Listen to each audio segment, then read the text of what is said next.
আসসালামু আলাইকুম দর্শক, আমি এই মুহূর্তে রয়েছি জয়াক বাজারের পশ্চিম পাশে। এটাকে বলে শিলবাড়ি।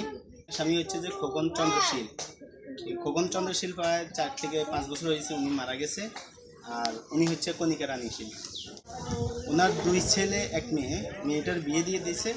আর 2টা ছেলেকে নিয়ে এই যে উনি এই ভাঙা ঘরে আজ প্রায় অনেক বছর ধরে এখানে বাস করতেছেন, থাকতেছেন। এই ভাঙা ঘরে বৃষ্টি ঝড় তুফান আসলে এখানে অনেক বৃষ্টি পড়ে, এমনকি পানি পড়ে। ওনার রাত্রে থাকা অনেক কষ্ট হয়ে যায়। যারা শিল্পপতি আছেন তাদের কাছে আমি একটাই আবেদন করতেছি, দয়া করে এই ব্যক্তিটার পাশে একটু দাঁড়াবেন।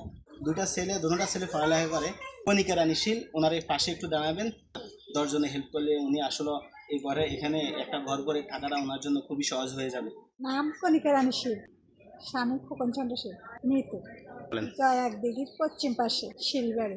2 ছেলে 1 মেয়ে। আছে ঘরের অবস্থা, আমি ঘর থাকতে পারছি না যতক্ষণে কারণ ঘরের সমস্যা।